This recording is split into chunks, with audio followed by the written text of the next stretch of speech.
um, ways to travel, how to prepare for travel, things you might want to consider bringing with you. But today we're going to talk about survival tips for Africa, right? And I think everyone can use that. If you're coming to the continent, you need to know these things so that you don't get got. Number one, never pay the price that is given to you originally. They're gonna go high, you always go low, and then you might meet in the middle, or you might get lucky and get your price, right? So I felt like this was necessary to talk about. The other thing is, I always tell them I'm going to bring them other customers. I'm going to refer people to them. I'm going to utilize my social media platform to bring them more business, so I always get the best price. Number two, never throw away your plastic water bottles. Fill them up with water from the tap and save them for the African shower. For those of you who are not aware of African showers, the African shower means you may not have good water pressure, or the power may not be working for you to get a proper shower. This is a way that you will always have water if there's an emergency, because you just never know. They do not have the technology that we have available to us, so always be prepared. Also, keep those plastic bottles for seedlings, right? If you're going to be planting, use the plastic bottles for that. Use the bottles to carry water with you so that you can reuse the same bottle instead of adding to the pollution that is already in the area. Number three, throw away, this one is about throwing away your compost. In the States, some of us do it, some of us don't. All of your food scraps, things like that, don't throw it away. You can use your orange skins to make vinegar, natural cleaning products. You can use your mango skins to make syrup and cakes. You can use your things from your veggies to make natural teas and herbs, right? Like your lemon skins and stuff. So you want to be conscious of that. Many people on the continent, they don't throw away the onion and the garlic skins. They burn it after because they believe that brings your money back into your home. So what a good way, right, to bring you good fortune. Number four, try not to kill things unnecessarily, because we know they all contribute to Mother Nature, right? Things like your geckos that you're going to find inside your home, dragonflies, ants and roaches, that's a whole nother story. But your natural things like your geckos, your spiders, they contribute to nature, so you want to make sure you're not killing them. Just put them outside if you can. Number five, try not to leave your toilet seat up or water buckets uncovered. It will draw mosquitoes, and you'll be walking around scratching your behind because they will feast. So always put the toilet seat down. This is probably for the brothers, right? Because y'all like to leave the seats up. Number six, offer gratuities and pay people a fair price. Many people will assist you just from the kindness of their hearts.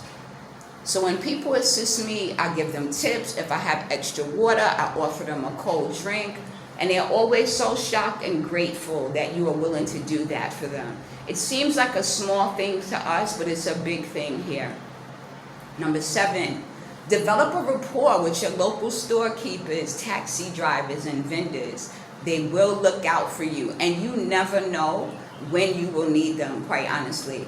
If you get your bank card stolen, if your wallet is stolen, if you lose it, if something is misplaced, those are the people that will be like, listen, take this, when you get it, come back, right? Or if you're not feeling well, they would be the ones to carry your bags. They would be the ones to assist you or give you direction when you're lost. So you want to develop a rapport with them. You know, I love that word rapport, because it sounds like, it looks like R-A-P-P-O-R-T, rapport, but it's actually rapport. And I believe it's a French term, and it's a word that encourages us to build relationships, right? So it's one of my favorite words. Number eight, when you purchase at independent vendors or fruit stands, Once again, you want to negotiate. But usually with the fruit stands, they're pretty reasonable. If you're buying a lot, they are willing to bargain with you. I always try to buy from the same vendors. Once in a while, I'll switch it up in a group because many of them are sitting side by side. Number 9, be prepared for random proposals from people in your locality, on the beach, from taxi drivers. And when I say proposals, I'm talking marriage proposals. Yeah, just like that. It'd be like, oh, I love you. Like, I need you to be my wife. And they get real clingy and they can be persistent. It's deep. Number 10, be prepared for people inviting themselves to your space, right? You'll be talking to them and they will just invite themselves over to your home like they're coming over to visit. So let me just tell y'all, get out your pens and pencils for this one, your pens and your pads, okay? If a man is interested in you, he will want to impress you, take you out on a walk on the beach, and buy you something to eat. If he's interested, you just don't take walks because it may be hard to shake this person later and you will be in an entanglement. Number 11, the children are very athletic and strong. So if they want to challenge you at jump rope or a race or a game, make sure you're ready to handle it because remember, you are on their turf. Don't be like me and have a flashback of your track days, like you're going to teach these youngins something, and next thing you know, you end up in face down in the sand, right? Because you thought you could take off in the sand like you did on the track. No, this is their territory. So be ready for the children because they love to play, they love to engage with you. When you teach them games from wherever you originate from, they love that, and many times their games are similar. Number 12, be prepared for the few that are not so friendly. They may stare, they may not speak. When you talk to them, they may talk in their own language, either because they don't understand you or they don't want to understand you, right? What can I say? I went someplace to buy something to eat, and the woman would not look me in my face. And I was with a friend, and he spoke the language, and he was trying to talk to her, and she was just acting like she really didn't want to be bothered. And finally, I said to him, listen, she obviously does not want to serve us or me, so let's walk away. Like, I don't want anyone making my food that does not want to prepare my food or is giving me attitude.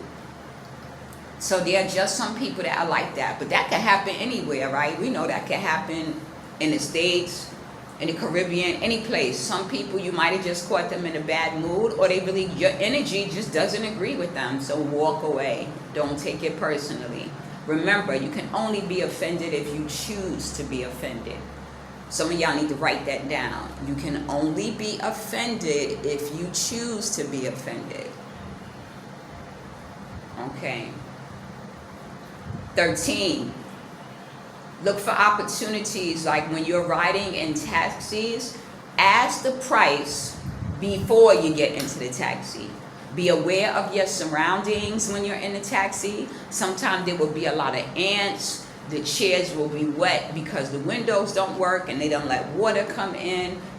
You might want to have something to carry with you in the cars, so when you're getting out, your clothes are not dirty. They're not in the best condition, and you just never know what you're going to find, right? Sometimes there will be wires coming up out of the chairs. There won't be padding. The upholstery will be torn up. The windows won't open.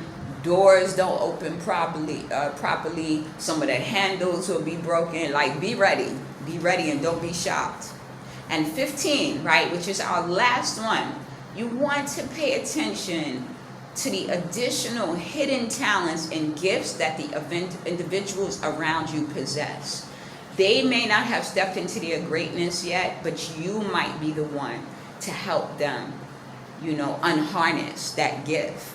You may be the connect they need to take them to the next level, whether it's like a sister I know who wanted to write a book and met an artist, and then they got together and created this beautiful work of art, or artists that you can promote, or tailors, craftsmen, jewelers, you name it. There are so many talented people You come with the ideas, they have the skill to get it done. You don't need a factory like you need in the States and a bunch of patents and copyrights and all this extra stuff. Meantime, your dream is sitting on the back burner.